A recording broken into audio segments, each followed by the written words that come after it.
The Bengals once again fell short at the hands of the Baltimore Ravens by a score of 35-34. So much to unpack with this game. Really started out as a low-scoring game. It went into half. It was 14-7, right? And then after that, obviously, all heck broke loose in this football game between the Baltimore Ravens and the Cincinnati Bengals. Bengals choke away a lead late. And here they are, still winless against teams with a winning record in the NFL. As a Bengals fan, really is just an absolute gut punch, somehow squandering this football game and coming up short once again. So this is our instant reaction video here at Bengals Breakdown. Just got wrapped up with our watch party here a couple of moments ago, and then we're just going to give our instant reaction. 5 takeaways here from this latest Bengals defeat at the hands of the Baltimore Ravens. By the way, doing some solo producing here on today's instant reaction video, or early this morning's instant reaction video, but same thing we were doing with our watch party as well. But just be patient with me as I'm trying to do multiple things here at once. Might be looking down at the screen or what have you, but we'll get through all this together as we, of course, will break down what exactly went wrong for the Bengals in this football game on the road on Thursday night. But before we do that, I'll remind you guys to hit that sub button if you have not done so already. That's youtube.com/Bengals TV. We're going to have these watch parties every single week. We're having a great time during all these watch parties that the Bengals are just making it pretty painful for us at the very end. But nonetheless, we'll continue to do them throughout this season. So help us out. Help yourself out. Hit that sub button, youtube.com/Bengals TV. First main takeaway here is pretty simple.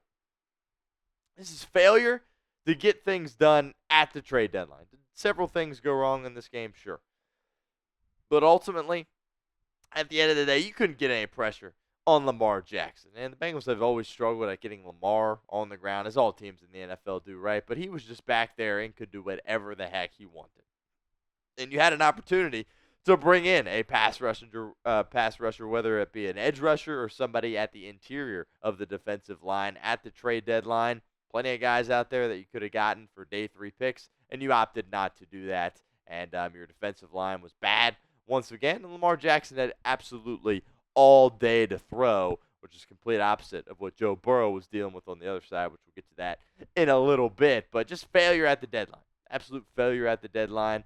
At this point, you can't put it on the personnel that's on the field. You got to put it on the people that picked that personnel. And this is a front office issue. Completely failed to get the right personnel out there on the field. Myles Murphy hasn't done anything for you, neither has Joseph Ossai. Really, those two feel like misses at this point. Should have added somebody at the deadline at the defensive line spot, and you didn't.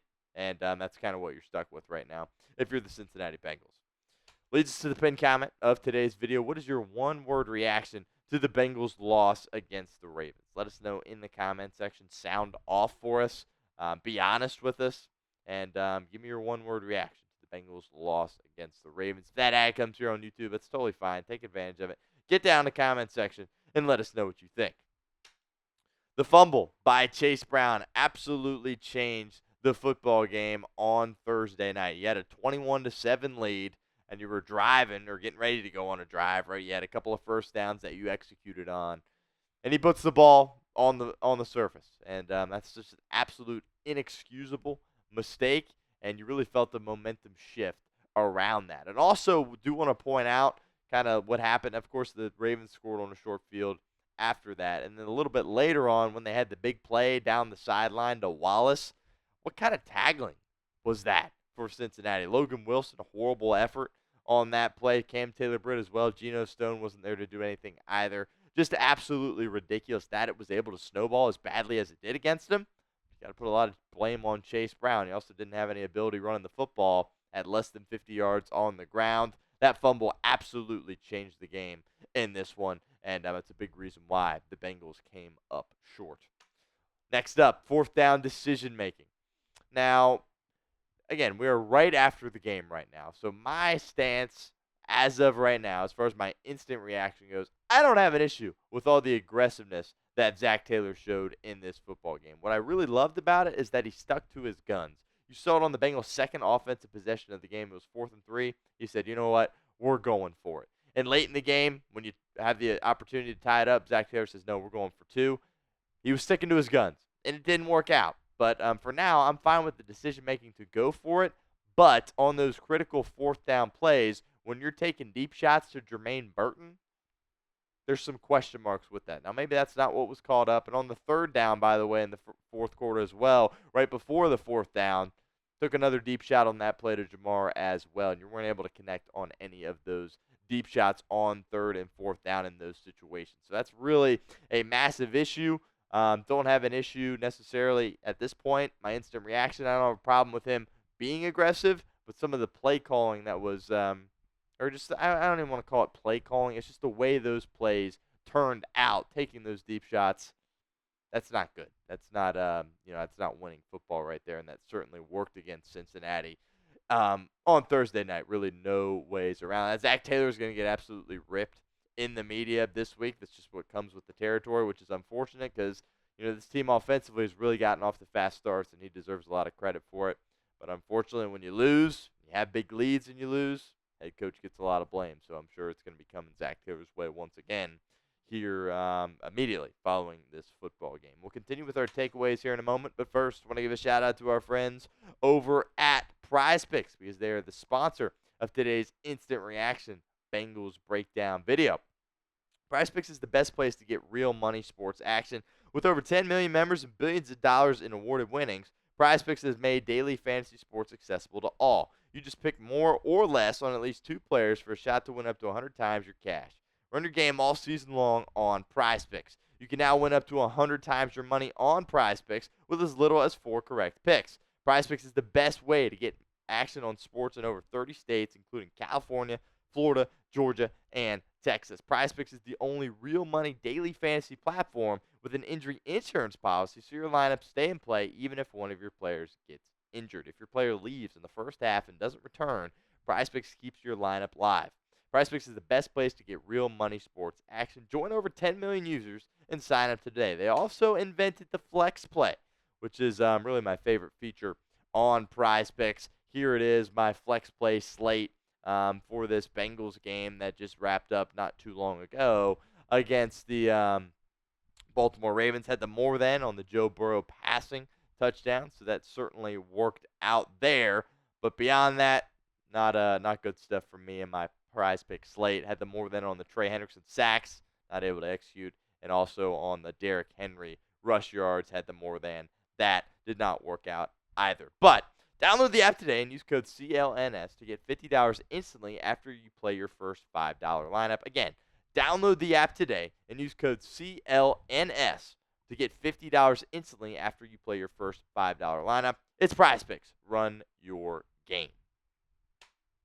Next takeaway here. On a positive note, this is the best quarterback wide receiver duo in the National Football League, and it really isn't close. I mean, this clearly is the best tandem in my opinion. What they did, Joe Burrow and Jamar Chase, at the end of this football game is absolutely ridiculous. And when Jamar gets in the open field, he just finds another gear, which really is absolutely insane to watch with your two own eyes. Burrow, of course, stayed hot. 4 touchdown passes, over 400 yards passing. They asked him to throw it 56 times, by the way, in this football game, which is pretty crazy that he had to drop back and do it that many times. And also, he was getting drilled throughout this football game, and he just kept getting up. I think he got hit probably 13 times at least in this game, and he kept getting back up, and he was delivering great balls as he was getting drilled as well. Jamar, 264 yards. Like, that's just, are we serious right now? That's absolutely insane. And it's just unfortunate that it comes in a losing effort for these two guys. And it kind of drives you a little bit crazy, right? Because you've got, in my opinion, the best combo in the league. And I think Burrow's playing like the best quarterback in the league, and Chase is playing like the best receiver in the league as well. And you don't have enough wins to show for it, which is incredibly frustrating. But it also does give you a little bit of hope going forward that you'll essentially be able to get things figured out at some point.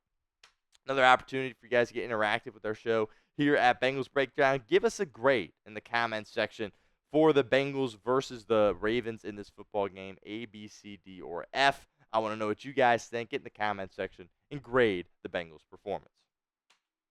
Last takeaway here for Cincinnati.